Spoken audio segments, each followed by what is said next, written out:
வணக்கம் நண்பர்களே. இனி நம்ம டிஎன்பிஎஸ்சி, டிஎன்டெட் மற்றும் டிஎன்எஸ்ஆர்பி தேர்வுக்கான கணிதத்தில் முழு மதிப்பெண்களுக்கான மேக்ஸ் சீரிஸ் வந்து பார்க்க போகிறோம். இந்த வீடியோ வந்து நம்ம மீபேவா மற்றும் மீசிமா பகுதி 2 வந்து பார்க்க போகிறோம். அதாவது ஹெச்சிசிஎம் மற்றும் எல்சிஎம் பார்ட் 2. ஸோ இதோடைய கண்டினியூஸ் வீடியோ சீரிஸ் வந்து பார்த்திங்கன்னா மேலே இருக்க ஐ பட்டன் பிளேலிஸ்ட்டில் பார்த்து பண்ணிங்க.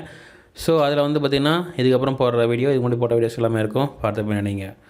மேலும் வந்து நம்ம டிஎன்பிஎஸ்சி ஸ்பார்க்கில் குரூப் 4 தேர்வுக்கான ஆன்லைன் மார்க் டெஸ்ட் வந்து ஆஃபர் பண்ணுறோம். ஸோ 5 டெஸ்ட்டுக்கு வந்து நீங்கள் 200 பே பண்ணால் போதுமானது. ஸோ ஆன்லைன் பேமெண்ட் பண்ணுறவங்க நம்பருக்கு ஜிபே பண்ண உங்கள் டீல்ஸ்க்கு வாட்ஸ்அப் பண்ணுங்கள். அந்த ஆஃப்லைன் பேமெண்ட் பண்ணுறவங்க ஸோ எங்கள் நம்பருக்கு வந்து பேமெண்ட் பண்ணிட்டு உங்கள் டீல்ஸ் நம்பருக்கு வாட்ஸ்அப் பண்ணுங்கள். மேலும் நம்ம மாடல் டெஸ்ட் வந்து 12 மேல ஸ்டார்ட் ஆகுது, 2 ஜூனில் முடியுது. ஒரு டெஸ்ட் உங்களுக்கு ரொம்ப யூஸ்ஃபுல்லாக இருக்கும், கண்டிப்பாக பார்த்து பண்ணிங்க. ஸோ வினாயன் 3 வந்து பார்க்க போகிறோம்.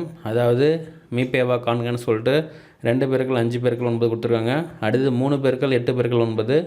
கடைசியாக வந்து 4 பெருக்கள் 5 பெருக்கள் 4 பெருக்கள் 5 பெருக்கள் 27 கொடுத்துருக்காங்க.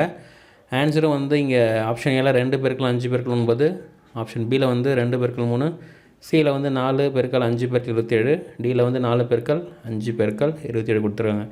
ஸோ இந்த மாதிரியும் கொஸ்டின் கொடுத்து கன்ஃபியூஸ் பண்ணுவாங்க. ஆனால் இது ரொம்ப ஈஸியாக டேலி பண்ண வேண்டிய சம்மு. ஸோ நிறைய பேர் இதை பார்த்துட்டு ரொம்ப கஷ்டமாக இருக்குது அப்படின்னு சொல்லிட்டு இது ரொம்ப கஷ்டமான சம்மாக இருக்கும் விட்டு போயிடுவாங்க. பட் அது இது ரொம்ப ஈஸியான சம் தான். இந்த மாதிரி மெத்தட்லாம் கூட எக்ஸாமில் வந்து கேட்டிருக்காங்க. ஸோ இது எப்படி போடுறது அப்படின்றத நம்ம பார்க்க போகிறோம். ஸோ இப்போ வந்து பார்த்திங்கன்னா முதன்மையாக வந்து நம்ம 2 பெருக்கள் 5 பெருக்கள் 9 எடுத்துப்போம். ஸோ இந்த நம்பரை வந்து நம்ம எப்படி எழுதலாம்னா, ஃபஸ்ட்டு இங்கே இருக்க 2 இருக்குது. ஸோ அதை அப்படியே நம்ம எழுதிக்கலாம். பெருக்கள் 5 நம்ம அப்படியே எழுதிக்கலாம் பெருக்கள். இப்போ இங்கே 9 இருக்குது. 9 அப்படின்றது 3 வந்து நம்ம 2 தடவை நம்ம வந்து போட்டோம்னு வச்சுக்கோங்களேன். இப்போ 3 9 வரும். அப்போ 3 அடுக்கு 2 நம்ம போட்டோன்னா இந்த மாதிரி நம்ம 3 2 தடவை போட்டதுக்கான சமமாகிடும். ஸோ 3 வந்து 9. இந்த மாதிரி நம்ம இதை எழுதலாம், சரிங்களா?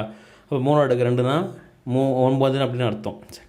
அடுத்த வந்து பார்த்திங்கன்னா 3 பெருக்கள் 8 பெருக்கள் 9. இதையும் நான் அதே மாதிரி எழுத போகிறேன். ஆனால் இதில் வந்து பார்த்திங்கன்னா இப்போ ஆல்ரெடி இங்கே வந்து 3 அடுக்கு 2 அப்படின்னு நமக்கு தெரியும். இங்கே ஒரு 3 இருக்குது.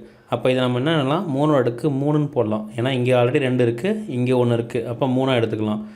ஸோ இதுக்கு என்ன மீனிங்னா 3 பெருக்கள் 3 பெருக்கள் 3 அப்படின்னு அர்த்தம், சரிங்களா? இப்படி போட்டாலும் ஒன்று தான், இப்படி போட்டாலும் ஒன்று தான். ஸோ அப்போ 3 அடுக்கு 3 போட்டு பெருக்கள். அடுத்தது இங்கே வந்து 8 இருக்குது. ஸோ அப்போ 8 வந்து பார்த்திங்கன்னா 2 அடுக்கு 3ன்னு போட்டால் இங்கே 8ன்னு வரும். ஸோ 2 2 4 4 2 8. அப்போ 2 அடுக்கு 3 இப்படி தான் போகணும். 2 × 2 × 2 2 2 4 4 2 8, சரிங்களா? ஸோ அப்போ 2 அடுக்கு 3 போட்டுக்கணும். கடைசியாக வந்து நம்ம எதுவும் போன அவசியம் கிடையாது, ஏன்னா இதுவே போதும். ஏன்னா எல்லாமே இதிலே வந்துருச்சு. அப்போ இந்த நம்பரை நம்ம இப்படி எழுதிக்கலாம். கடைசியாக வந்து பார்த்திங்கன்னா 4 பெருக்கள் 5 பெருக்கள் 27. இதில் வந்து நம்ம ஃபஸ்ட்டு 2 அடுக்கு 2 எடுத்துக்கலாம். ஏன்னா 2 2 4 5 அப்படியே எடுத்துக்கலாம். அடுத்து பெருக்கல் சிம்பிள் போட்டு 27.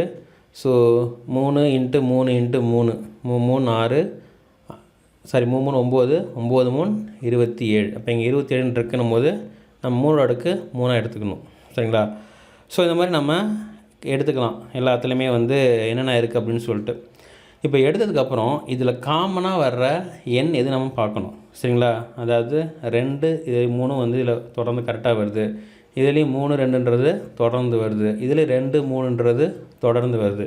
அப்போ நம்ம என்ன பண்ணணும்னா, இதில் நம்ம மீபேவா அப்படின்றது என்னது 2 பெருக்கள் 3 அப்படின்றது. சில டைம் வந்து பார்த்திங்கன்னா இந்த மாதிரி கொடுத்தாங்கன்னா, ஆப்ஷன் இந்த மாதிரி கொடுத்தாங்கன்னா நீங்கள் இதை போட்டுக்கலாம். இல்லைனா 2 3 6 அப்படின்னு சொல்லி 6 அப்படின்ற மாதிரி ஆப்ஷன் கொடுத்தாலும் நீங்கள் 6 வந்து டிக் பண்ணலாம். இது மாதிரி எது கொடுத்தாலுமே சரி, உங்களால் வந்து இந்த மாதிரி ஒர்க் அவுட் பண்ணி போடுறது மூலமாக ஆன்சரை கண்டுபிடிக்க முடியும், சரிங்களா?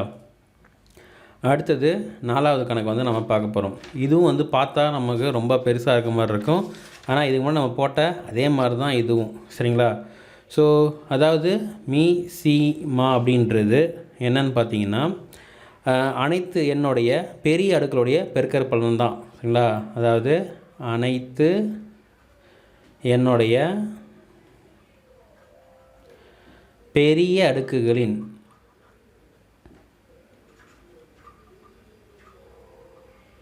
பெருக்கற்பலன்.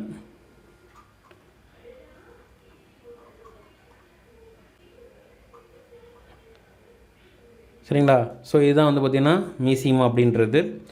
இப்போ இங்கே வந்து கொடுக்கப்பட்டுள்ள எண்கள் எது எது அப்படின்றத நம்ம பார்க்க போகிறோம். சரிங்களா. அதாவது இங்கே வந்து என்னென்ன எண்கள்லாம் கொடுத்துருக்காங்கன்னா 2, 3, 5, 7. ஸோ 2, 3, 5, 5 எல்லாம் ஒன்றுக்கு அடுக்கு கொடுத்துருக்குறாங்க. பட் நம்ம வந்து பார்த்திங்கன்னா என்னென்ன எண்கள்லாம் கொடுத்துருக்காங்க அப்படின்றத காமனாக எழுதிக்கலாம். இப்போ இதில் 2ன்றது காமனாக கொடுத்துருக்காங்க. அடுத்தது 3ன்றதும் காமனாக வந்திருக்கு. 5ன்றதும் காமனாக வந்திருக்கு. அப்புறம் 7ன்றதும் இருக்குது. அடுத்தது 11ன்றது இருக்குது. சரிங்களா. இந்த மாதிரி வந்து பார்த்திங்கன்னா இந்த 5 எண்ணும் வந்து எல்லாத்துலேயுமே வந்து காமனாக கொடுத்துருக்காங்க. இப்போ இதில் இருக்கிற பெரிய அடுக்குகள் நம்ம எதுன்னு பார்க்கணும். சரிங்களா. பெரிய அடுக்குகள், ஏன்னா இதுக்கு முன்னாடி இது நம்ம வந்து எண்கள் மட்டும்தான் நம்ம வந்து கவர் பண்ணோம். சரிங்களா. இது முன்னாடி சம்மில் எது காமனாக இருக்கிற அடுக்கு மட்டும் நம்ம எடுத்துக்கிட்டோம். ஸோ ஆனால் இதில் வந்து நம்ம அப்படி எடுக்கலை. ஏன்னா இந்த இடத்துல வந்து பார்த்திங்கன்னா இங்கே வந்து ஒரு 4 எண்கள் இருக்குது. இந்த இடத்துல வந்து பார்த்திங்கன்னா ஒரு 4 எண்கள் இருக்குது. இந்த இடத்துல வந்து ஒரு 3 செட் ஆஃப் நம்பர்லாம் கொடுத்துருக்காங்க. ஏன்னா எங்கள் கம்மா கொடுத்துருக்காங்க. அப்படிங்கும்போது இது தனி இது தனி இது தனி தான். சரிங்களா. இப்போ இதில் வந்து பெரிய அடுக்கு இருக்கிறவங்க நம்ம தனியாக எடுத்து எழுதிக்கலாம். ஃபஸ்ட்டு வந்து பார்த்திங்கன்னா 5ஓட அடுக்கு 4 அப்படின்றது இதில் இருக்க பெரிய அடுக்கு எண். அடுத்ததான் வந்து பார்த்திங்கன்னா 3 அடுக்கு. ஸோ 3ஓட அடுக்கில் வந்து 2 அப்படின்றது தான் வந்து இங்கே பெருசாக இருக்குது. அடுத்தது 2ஓட அடுக்குலேயும் 2 அடுக்கு 2, 2ஓட அடுக்கு 2ன்றது பெரிய நம்பராக இருக்குது. அடுத்ததான் வந்து பார்த்திங்கன்னா 7 இருக்குது, 11 இருக்குது. சரிங்களா. ஸோ இதுதான் வந்து காமனாக இருக்கிற நம்பர். இதில் இருக்க பெரிய அடுக்கு இருக்கிற நம்பரை நம்ம எழுதியாச்சு. இப்போ இதில் நம்ம என்ன பண்ணோன்னா, இதை நம்ம மீசிமா இப்போ கண்டுபிடிக்கிறது எப்படின்னா, சின்ன நம்பர்லேருந்து அப்படியே வரிசையாக எழுத வேண்டியது தான். ஸோ ஃபஸ்ட் வந்து பார்த்திங்கன்னா 2 இருக்குது. அப்போ 2ஓடைய அடுக்கு 2ன்றது ஃபஸ்ட்டு என்ன எடுத்துக்கணும். சரிங்களா. அப்புறம் பெருக்கல் சிம்பிள் போட்டுக்கோங்க. அடுத்தது 3 அடுக்கு 2 பெருக்கல் சிம்பிள் போட்டுக்கோங்க. அடுத்தது 5 அடுக்கு 4 பெருக்கல் சிம்பிள் போட்டுக்கோங்க. அடுத்தது 7 பெருக்கல் சிம்பிள் 11. ஸோ அப்போ இதுதான் வந்து நம்ம கண்டுபிடிக்க வேண்டிய மீசிமா. சரிங்களா. ஸோ இப்படி தான் வந்து நம்ம என்ன பண்ணணும், மீசிமா வந்து கண்டுபிடிக்கணும். இந்த மாதிரி 2 அடுக்கு 2 பெருக்கல் 3 அடுக்கு 2 பெருக்கல் 5 அடுக்கு 4 பெருக்கல் 7 பெருக்கல் 11 அப்படின்றது தான் நம்முடைய சரியான விடை. ஒருவேளை இதை வந்து நீங்கள் தப்பாக வந்து மாடுலேஷன் பண்ணாலும் ஆன்சர் தப்பாடுக்கான வாய்ப்புகள் இருக்குது. ஸோ அதனால் ஃபஸ்ட்டு வந்து எண்கள்லேருந்து அடுக்கில் வந்து தொடர்ந்து போயிட்டு அதுக்கப்புறமா வந்து நீங்கள் நார்மல் நம்பரை போடுங்க. சரிங்களா. ஸோ நம்ம ஸ்பார்க்கோட இதர படிப்புகள் திங்க் பாசிட்டிவ் தமிழ்ச்சி நமக்கு தேவையான மோட்டிவேஷன் பார்த்து பண்ணிங்க. அந்த 4 தமிழ்ச்சி நமக்கு தேவையான லாஸ்ட் பண்ணுற ஐபிசி சிஆர்பிசி ஏர்னஸ் இருக்குது பார்த்து பண்ணிங்க.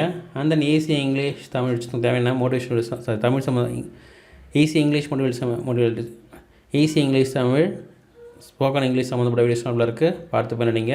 மேலும் நம்ம சேனலை வந்து சப்ஸ்கிரைப் பண்ணிக்கோங்க. அந்த நம்ம சேனலில் வந்து ரிங் பண்ண ப்ரெஸ் பண்ணிக்கோங்க.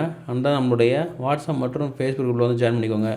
இந்த வீடியோ பார்த்தமைக்கு மிக்க நன்றி. அடுத்த மீண்டும் ஒரு புது சந்திப்போம். நன்றி நன்றி நன்றி. வாழ்க வளமுடன்.